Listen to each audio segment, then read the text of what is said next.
Imagine paying $40 to enter a place literally called a chamber of screams, only to demand a refund because a zombie was too loud. It is a special brand of stupidity found only in the world's most confused tourists. Today, we are counting down 55 of the most absurd, logic-defying complaints ever recorded at haunted attractions. From people suing over fake blood to guests offended by the darkness, these stories prove the real monsters are actually the ones buying the tickets. 1. A woman at a massive haunted attraction in Ohio filed a formal complaint because the actors were intentionally trying to frighten her. She claimed she expected a theatrical stage performance where she could observe the monsters from a safe distance, not have them jump out from behind curtains. She even demanded a refund because her heart rate increased significantly. Imagine going to a horror room and being offended that you were actually scared. 2. A man at a circus-themed horror room filed a complaint because the killer clown was rude and unprofessional. He got lost and asked the clown for directions to the restroom, but the actor just honked a horn and stared at him. The guest was furious that the employee refused to break character to provide basic customer service. He actually wrote a review saying the clown lacked team spirit and needed a hospitality seminar. Do people think monsters are personal concierges? If a guy in a wig is chasing you, do not expect him to point you toward the toilets with a smile. 3. Darkness is a standard feature in a horror room, but one guest was livid because she could not see where she was going. She complained that the lack of lighting was unprofessional and that the hotel-themed attraction should have had well-lit hallways for proper navigation. She even suggested the monster should carry glow sticks so people could see their costumes. Seriously, would you call the cops because a movie theater was too dark for you? 4. A group of teenagers complained because the ghosts were not aesthetic enough for their TikTok videos. They were upset that the lighting in the torture chamber was too dim for their phone cameras and that the actors did not pose when they saw a phone being held up. They actually asked if the zombies could do a retake of a jump scare so they could get a better angle. Have we reached a point where an experience does not count unless it is online? 5. Chainsaws are a staple of haunted houses, but one guest was so annoyed by the noise that he complained about the lack of volume control. He claimed the chainsaw-wielding maniac was being loud on purpose and that it was rude to interrupt the conversation he was trying to have with his date. He actually asked the actor if there was a silent mode or if he could just mime the action. Is there anything as awkward as a killer being told he is noisy? 6. A woman at a Victorian-themed horror room filed a complaint because the corpse in the bedroom was wearing modern sneakers. She claimed the immersion was totally ruined because the undead maid was sporting bright white running shoes under her tattered dress. She spent the rest of the tour pointing out every technical flaw to other guests. Would you rather be chased by a historically accurate demon or a ghost with great arch support and sneakers? 7. One guest at a zombie attraction complained because the actors smelled like they had not showered in weeks. The manager explained that they were playing rotting corpses and that the scent was a high-tech effect designed for realism. The guest insisted that professional monsters should still smell like lavender or fresh linen to keep the environment pleasant. Do you think horror attractions should be forced to use air fresheners for customers? 8. A guest was genuinely upset because the monsters did not sing happy birthday to him during the tour. He had mentioned his big day at the booth and expected the entire ghost population to pause their scaring for a mid-tour celebration. He filed a complaint claiming the demons were inconsiderate for staying in character and ruining his special moment. Is it really a birthday if you do not get a shout-out from a demonic entity? Why do people expect a private party during a simulated apocalypse? 9. A man at a haunted corn maze was furious because he got lost for 40 minutes and claimed the maze was deliberately designed to be confusing. He told the staff that there should have been clear exit signs at every turn so people would not wander in the dark. The staff pointed out that the entire point of a maze is to challenge your direction. He even threatened to call the police. How do you survive daily life if a vegetable can defeat you? 10. One woman sued a haunted house because a jump scare made her drop her expensive phone while she was recording against the rules. She claimed the monster was liable for the repair because he timed his appearance specifically to startle her while she was holding her device. She argued that the actors should give a signal before jumping out. Does anyone else feel like the customer is always right rule has gone too far? Is it time to ban phones? 11. A guest at a high-end haunted house in Atlanta complained that there were too many scares per minute. He claimed the constant barrage of monsters prevented him from finishing an important phone call regarding his dry cleaning. He actually asked the manager if the ghost could take a scheduled 10-minute break so he could focus on his personal life while standing in a room full of simulated skeletons. If you can't survive a 10-minute walk through a fake graveyard without checking your emails, why did you even bother coming here? 12.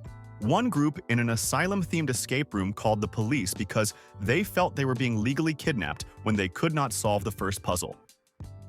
Despite signing multiple waivers and having a clear panic button on the wall, they insisted the locked door was a violation of their civil rights. They even demanded a refund for the emotional trauma of being trapped in a room with air conditioning and plush chairs. Is it still kidnapping if you literally paid $40 for the experience? Or are we just losing the ability to solve puzzles? 13. A tourist at a legendary corn maze in Nebraska filed a complaint because it started raining during her visit. She argued that the owners should have installed a giant canopy over the entire 10-acre field, or at least provided a weather guarantee refund. She was genuinely shocked that a farm did not have climate control and felt that the mud was a personal attack on her white designer sneakers. Honestly, who goes to a giant field of vegetables during a summer storm and expects to come out looking like a high-fashion model on a runway? 14. In a classic mirror maze attraction, a man demanded a refund because he kept bumping into himself. He complained that the mirrors were deceptively reflective and that the management should have put stickers on every surface to mark where the glass ended. He actually tried to sue for identity confusion after seeing his own reflection so many times. It is hard to imagine a level of confidence where you blame a piece of glass for your own inability to walk in a straight line without hitting your own face. Have you ever been this confused by your own image? 15. One guest at a Hollywood-themed haunt was disappointed because the vampires were not attractive enough. She complained to the staff that the actors looked too gross and that she expected the sparkly version of monsters, not rotting ghouls. She even suggested the makeup department should focus more on sculpted cheekbones and less on bloody wounds to make the experience more enjoyable for the audience. Have we really reached a point where we want our legendary monsters to look like they just finished a professional runway show for a fashion magazine? 16. A woman at a haunted asylum complained that the mental patients were incredibly rude because they would not answer her questions about where the nearest coffee shop was located. She was upset that they stayed in character, screaming and shaking their cell bars instead of giving her a polite and helpful response. She felt that good hospitality should come before artistic integrity and that the monsters should have been trained in basic concierge duties. Do people who go to these places actually understand how the concept of professional acting works? 17. One guest at a slasher-themed attraction complained that the killer's knife looked way too fake. He insisted that for a premium price, he expected real steel to be used to increase the stakes and the realism of the chase. The manager had to explain that using actual weapons in a dark room full of panicked tourists is a fantastic way to end up on the evening news for all the wrong reasons. It is terrifying to think there are people walking among us who want more actual danger in a place where people are literally being paid just to scream. 18. A man at a haunted pirate ship attraction was furious because the fog machine made the air too thick to breathe.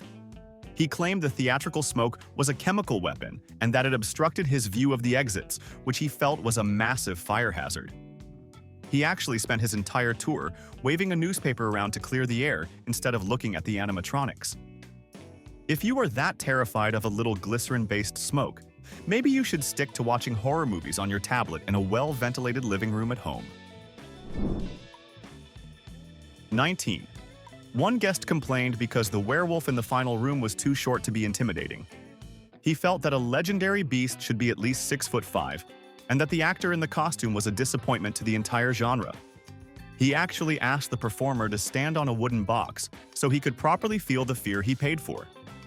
It takes a very specific kind of person to stand in front of a snarling creature and ask for its height measurements before deciding whether or not to be scared. Does size really matter when it comes to monsters? 20.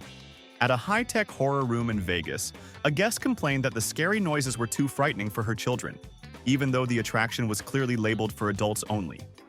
She argued that the hotel should provide a mute button for parents so they can enjoy the visuals without the disturbing screams and creeping whispers.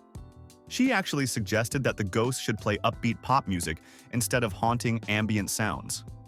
Does anyone else feel like some people just want the entire world to be a sanitized version of a cartoon? 21. A man at a pitch-black labyrinth was furious because the staff would not let him use the high-powered tactical searchlight he brought from home. He claimed that being forced to walk in the dark was a trap, and that he had a right to see where the monsters were hiding before they got to him. He argued that the darkness gave the ghosts an unfair competitive advantage that ruined the game. It is hard to understand the point of a challenge if you want to bypass the main obstacle with a battery. 22. One group at a high-tech escape room in California filed a complaint because there were too many puzzles involving numbers. They argued that since they were on vacation, they should not have to do basic math to survive a serial killer's basement. They suggested that the clues should be more intuitive, like following a trail of candy. Why would you pay for a logic game if you have zero intention of using your brain? Are we witnessing the death of critical thinking in real time? 23. A guest at an alien-themed horror attraction was upset because the creatures did not look like the ones from his favorite movies. He argued that the gray skin was too cliché and that the actors should have had more tentacles and glowing eyes to be truly terrifying. He spent the entire experience critiquing the extraterrestrial biology instead of running for his life.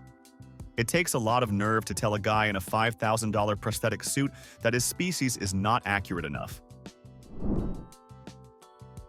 24. A guest at a medieval dungeon attraction was livid because there was no Wi-Fi deep inside the stone vaults. She complained she couldn't live-stream the performance to her followers because the thick walls blocked her signal. She even argued the lack of internet was a safety hazard and suggested installing routers inside the antique cages. It is wild that some people prioritize their social media feed over the experience they actually paid for. Is an event even real if you can't post it online the second it happens? 25. A woman on a haunted hayride in rural Georgia complained that the hay was unnecessarily prickly and was ruining her expensive leggings. She suggested that the farmers should switch to silk blankets or perhaps memory foam to make the experience of being chased by a chainsaw-wielding maniac more comfortable. She even asked if the tractor could move slower so she would not get a breeze on her neck. Is there any part of the outdoors that people will not find a reason to complain about? 26. At an interactive horror theater, a guest filed a complaint because a zombie made a face at her that she found personally insulting. She claimed the actor was being judgmental about her outfit and that it hurt her feelings during the apocalypse. The manager had to explain that the zombie was literally missing half its face and was incapable of expressing nuanced social disapproval. How do you survive a simulated end-of-the-world scenario if you are worried about the opinions of a corpse? 27. One guest at a high-end haunt in New Orleans complained that the actors were too committed to their roles. He felt that when he told a ghost to be quiet, the ghost should have apologized and stepped aside instead of screaming louder. He argued that since he was the customer, he should be the one in charge of the narrative and the monsters should follow his lead. Do some people genuinely believe that paying for a ticket makes them the director of every single show they see? 28. A man at a buried alive simulator complained that it was too dark and small inside the coffin. He knew exactly what the attraction was, but 5 seconds after the lid closed, he began screaming about his claustrophobia and demanded a refund for the trap. He even suggested that the coffins should have windows so people could see out. If you know you are afraid of small, dark spaces, why on earth would you pay $20 to be put inside a box and covered in fake dirt? 29. During a zombie run event where guests are chased through a park, one woman was furious because the zombies were too fast. She argued that since she was not an athlete, the monsters should have maintained a light jogging pace to give her a fair chance to escape. She even suggested that the zombies should have to wear heavy ankle weights to level the playing field. Does the concept of survival of the fittest mean nothing anymore? Or do we just want every monster to give us a head start? 30. A guest at a cabin in the woods horror experience complained that the location was too secluded and creepy. He argued that the attraction should have been located closer to a shopping mall or a Starbucks, so he did not feel so isolated during the show. He felt that being in the middle of a dark forest was a cheap trick to make people feel scared. Honestly, what did he think a cabin in the woods was going to be? A luxury penthouse suite in the middle of Times Square? 31. A guest at a haunted attraction filed a complaint before even walking in. He was upset that the eerie music in the parking lot made him feel anxious and demanded that the staff switch to upbeat pop hits until he crossed the threshold. He argued that the scary vibes should be a choice, not something forced upon him while parking his car. If you are already losing your mind over a soundtrack, how do you expect to survive the actual monsters inside? 32. One visitor at a spider-themed horror room was furious because the plastic cobwebs were too sticky. She claimed the texture was disgusting and that it ruined her expensive silk blouse, which she chose to wear to a dark, damp basement for some reason. She even demanded that management pay her dry cleaning bill, arguing for non-adhesive webbing. Who wears delicate silk to a place designed to be filthy? Is common sense officially extinct? 33. At a family-friendly haunted trail, a parent complained that the animatronic skeletons were inappropriate because they were not wearing clothes. She argued that seeing bare bones was a bad influence on her children, and that they should at least wear tattered rags to maintain modesty. The manager had to explain that skeletons do not typically have wardrobes. Have we really reached a point where people are trying to cancel human anatomy for being too revealing? 34. A hardcore fan at a vampire-themed room complained because the lead actor accidentally caught his own reflection in a prop mirror. The guest was outraged by this breach of folklore and demanded a refund because the immersion was shattered by the laws of physics. He told the staff that if they could not make their actors invisible to glass, they should not be in the business. It is incredible to be so dedicated to movie logic that you get mad at reality. 35. One guest filed a complaint because a ghost in a haunted asylum did not say please or thank you after scaring him. He felt that the monster was being unnecessarily rude and that even the undead should maintain social etiquette with a paying customer. He actually wanted a written apology from the actor for the lack of manners. It is hard to imagine being so polite that you expect a screaming lunatic in a straitjacket to follow the rules of a tea party. 36. At a classic haunted mansion, a woman complained that the wallpaper was peeling and the floors were squeaky. She told the manager that for the price of the ticket, the hotel should be in better condition and that the dusty furniture was a health hazard. She completely missed the point that the place was designed to look like an abandoned ruin. Some people are so obsessed with luxury they cannot even enjoy a simulated disaster without wanting to call a contractor. 37. A man at a hell-themed attraction complained that the room was way too hot. He argued that the heaters used to simulate flames made him sweat and that it was an uncomfortable experience while wearing his heavy winter coat. He suggested that management should install high-powered air conditioning to keep the fire pits at a crisp 68 degrees. It is fascinating to walk into a representation of eternal damnation and expect the climate control of a shopping mall. 38. One guest was upset because a jump scare happened while he was trying to take a bite of a greasy corn dog he had sneaked in. He complained that the monster made him drop his snack and demanded that the haunted house replace his food. He argued that actors should watch for when people are eating and wait for them to finish before scaring them. Since when did a house of horrors become a dinner theater where monsters are expected to respect your snack time? 39. A guest at a haunted shipyard complained there were too many actors dressed as pirates and not enough variety. He felt the theme was repetitive and suggested they should add space aliens or ninjas to keep things interesting. He even wrote a long review about the lack of creative diversity in the local ghost population. It is a special kind of person who goes to a pirate ship and then gets annoyed by the presence of pirates. Has a ghost ship become boring now? 40. One woman complained that the scream of a banshee actor was at the wrong pitch and did not sound authentic to her heritage. She spent 10 minutes arguing with the teenager in the costume about proper vocal techniques for a mythological creature, and even offered to give her a singing lesson. Imagine being a professional monster and getting a performance review from a random lady who thinks she is an expert on the afterlife. Does everything now require a cultural consultant? 41. A guest at a zombie-themed maze was genuinely annoyed because the actors looked messy and had dirty clothes. He felt that for the price of admission, the staff should be wearing clean, pressed uniforms and looking sharp. The manager had to explain that they were playing corpses who had just risen from the grave. The guest did not care and claimed the grimy look set a bad example for the children in the crowd. Is it possible to be too professional? Or do people just forget how being dead is supposed to work? 42. One guest at a creepy dollhouse attraction filed a complaint because she was uncomfortable with how short the ghosts were. She suspected the haunt was using child labor and demanded to see the birth certificates of the actors playing the creepy twins. In reality, they were just adult actors who happened to be small in stature. She spent the entire night trying to save the monsters from their jobs instead of being scared. Do you think some people just go to haunted houses to feel morally superior? 43. A guest on a paranormal investigation tour in an old prison was furious because no actual spirits spoke to him through his electronic equipment.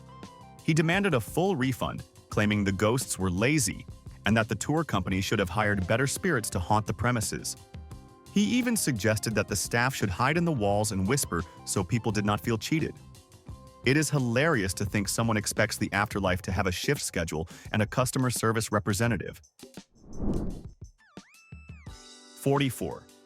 One woman demanded a refund from a famous haunted hotel because she did not see any actual paranormal activity.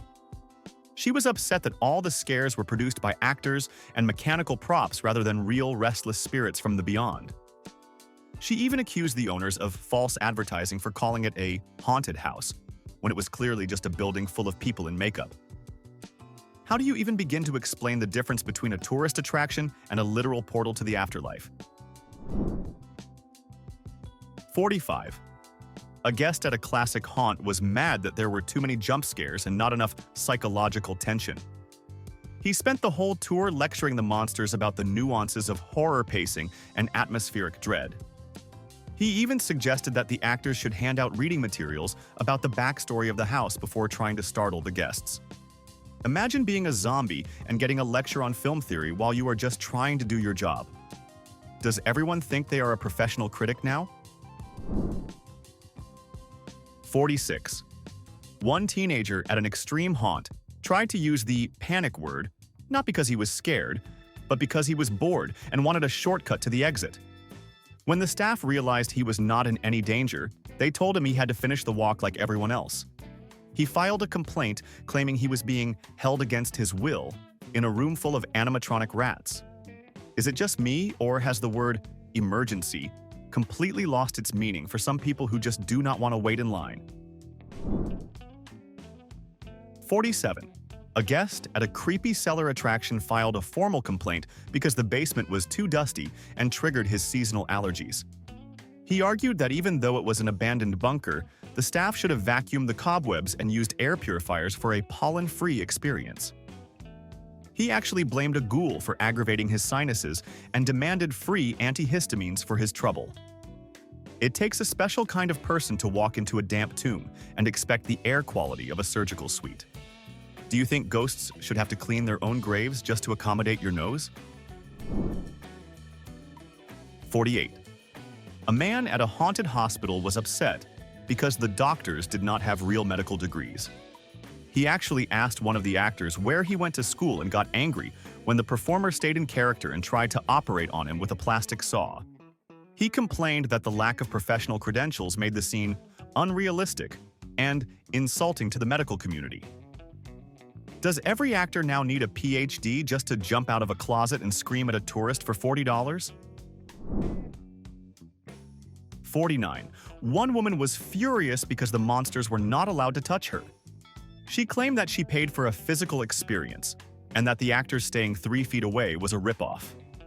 However, the moment a ghost accidentally brushed against her sleeve, she screamed about assault and threatened a massive lawsuit. Some people want the thrill of danger without any of the actual contact. Is it even possible to satisfy someone who wants everything and nothing at the exact same time? 50. A guest at a high-end haunt was mad that the exit led directly into a gift shop. He argued that being forced to look at t-shirts and mugs after a near-death experience was spiritually draining and ruined the artistic integrity of the ghosts. He spent 30 minutes at the register explaining how capitalism was the real monster of the show. Do you think people just go to these places specifically to find something to be mad about, or is complaining just a full-time hobby for some travelers? 51. A guest at a high-tech haunted mansion was furious because the simulated thunder and lightning sound effects were louder than the actual storm happening outside. He claimed it was confusing and disrespectful to nature to have theatrical weather that did not match the current local forecast. He actually checked his weather app in a dark hallway to prove the ghosts were wrong about the barometric pressure. Can you imagine being so obsessed with accuracy that you fact-check a lightning bolt? 52. One self-proclaimed theater critic at a local haunt complained that the werewolf actor did not have a clear character arc. He cornered the performer in the woods to ask about his motivation and why his character chose a life of violence instead of seeking redemption. He argued that without a deep narrative, the jump scares felt empty and unearned. Honestly, if a giant beast is trying to scare you, do you really need to know his tragic childhood story and internal motivations first? 53. A guest at a famous Texas haunt was mad because he survived the experience too easily.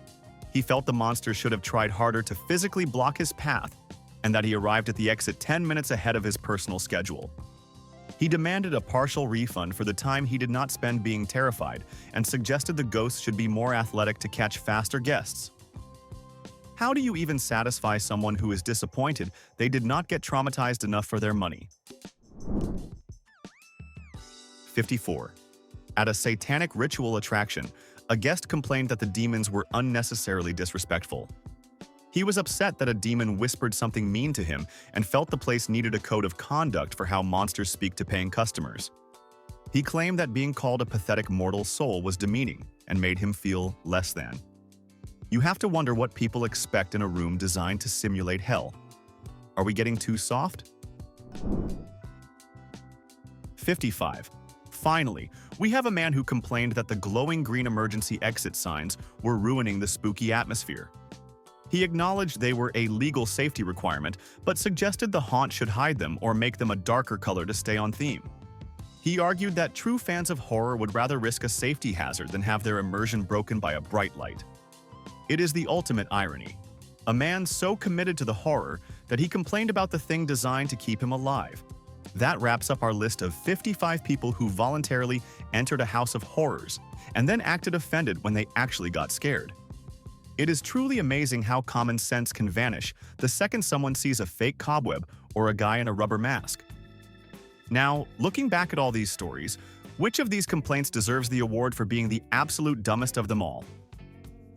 Share your pick in the comments, hit the like button, and subscribe so you never miss our next look into the weirdest parts of human nature.